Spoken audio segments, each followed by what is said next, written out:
What's going on YouTube? We're going to look at big scale cars, 1/18 scale. This is going to be Mercedes-Benz, one of my all-time favorite Mercedes cars. Big body Mercedes from the 70s. Really one of my favorites. They had two wheelbases. This is going to be the short wheelbase 6-cylinder. But early chassis. This is 1972. One of my favorite 1/18 scale makers. Model car group. I just really like them. I like the simplicity of their vehicles, but I also like their accuracy. When we did the Caprice, that was really the only car that really had a little bit of an accuracy in terms of the way the body was molded. But the European cars that they make, really, really good. This is really superb, and I've had this in the collection for a while. Let's take a look at it. We'll look at the box when we're done, but we'll get this on film. I got the mid trim level that they've offered. So when this car, the W116 chassis Mercedes, which basically from 72 to 1980, made in a lot of different engines, but this is the early chassis, and this is a Euro overseas version. This is not a North American version. The big tell is the headlights, the sealed, the whole unit there instead of the two round ones that the United States got, and also the bumpers. But we'll do a quick walk around on it, and after that we'll talk about some of the cool stuff. They have the Mercedes alloys. They also make a 280S, which would have been a car with a carburation. This is fuel injection by Bosch. This is a 2.8 liter inline six with fuel injection. That was the SE. And then they also had a 350 SE, which was a 3.5 liter V8. They punched it out to a 450 SE in the 70s, I think 73, 74, somewhere in there. And that was a 4.5 V8. And then they also got the big block V8, the 6.8 liter, almost a 7 liter, 8-cylinder. And that vehicle is also available from the mid-70s on.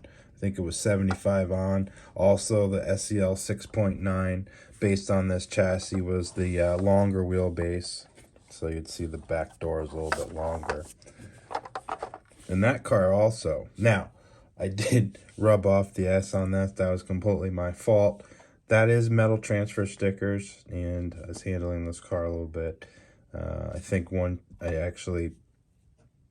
this car doesn't come with kind of like a little bit of a manufacturing, kind of like film on it. So took the microfiber and took it off, but I did do that before I clear coated this. So that's entirely my fault. I'm going to find something to replace the S.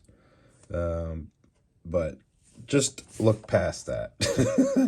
Taillights are amazing. The bumpers are good. You can see the 3-pointed star in the back.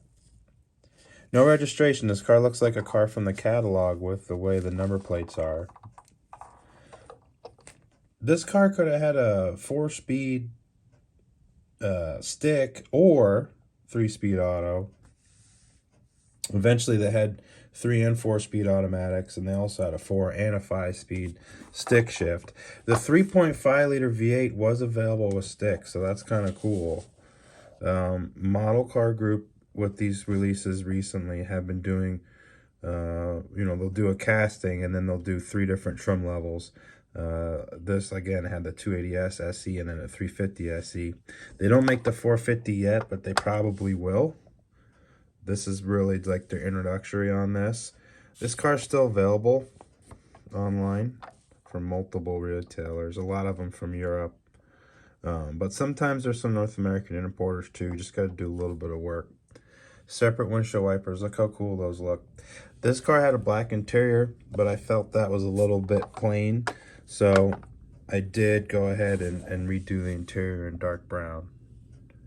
So really can't see it through the windows, and I'm not going to unscrew the car, but I felt like it needed a little bit more pizzazz. So that's what we did. See if we can get in there a little bit. Can we get through? Yeah. So I did it in brown. I did the flat brown where the material would be, and then where the leather would be. I do it in the glossiest. A little bit more of a gloss. Let's see if we can lower this camera slightly and get a look. So, silver paint. They also make this in green and red. The red being the 350 SC. Door handles and mirrors look really good. And I really like the way they cast the alloys. This also was the first car that Mercedes designated as an S-Class, quote-unquote, officially. Now, they had S-Class, the special style sedans before this. But this is the first real S-Class car. Let's use this as a rotator. I think that'll be easier for me. Hold on. Knocking over these postcards. Just a little bit of a different background. I try to use this, you know, to have something like that to take a look. There we go. I really love the taillights on this car. They had these taillights with the kind of corrugated look to them. And I guess when they were making these taillights, they said that that was on purpose. So when they would get a film of dirt on them, it wouldn't stick to the whole lens. It would let some of the light still shine through without you having to wash them off. They always are thinking of something new.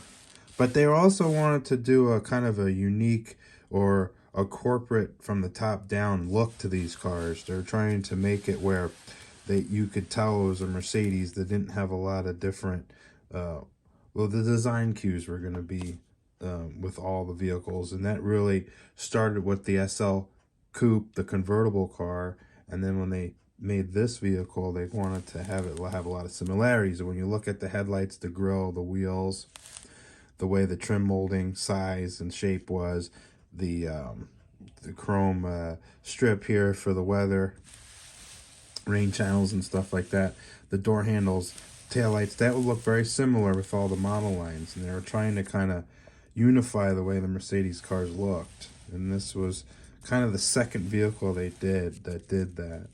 Hopefully we get more of these. I'm going to get another one on tape. I got one from 79. We got the 500 SE. We'll look at that in a separate video. But I just wanted to take a look at this car and show you how cool it is. They actually did, even though it's a one-piece body on the bottom, they have put a lot more relief in this chassis than they have in a lot of the previous offerings. We can see that it has the disc brakes there. Another car, factory disc brakes, optional anti-lock in the mid-later years. They also had the leveling hydro pneumatic suspension that really, this all the Mercedes even to this day offer something like that, air suspension, things like that. Central locking and all that, the dual zone climate control, the leather, the sunroofs, early adoption of fuel injection. So really they had carb model but didn't last long. And then the other thing about the W116 is you'd think that with the diesel being so popular, not, you know, overseas, that they'd do the 300 turbo diesel that they offered in North America, in Europe, and they didn't do that. It wasn't, I guess, until 91 they started doing the big body diesel Benzes, the S-Class anyway. I think obviously the other cars you could get diesel in. But this one was gasoline only overseas, which I thought was kind of interesting. Japan, according to research, Japan and North America are the ones that got the 300 diesel, which was the inline 5-cylinder turbo. Pretty cool. So, just a cool look at the W116 Benz, one of my most favorite cars. Hopefully they make a North American version too. I'd like to see the headlights and bumpers, even though I mean, I prefer this in real life to the American version. It's much cleaner, but I still think of it. So there we have it. And let's take a look at the box. We have right here, it's got its own little base. In the box, just like all the other ones. Kind of gets knocked in. And here's the back. Real quick. There we go. Well, hope you all enjoyed it.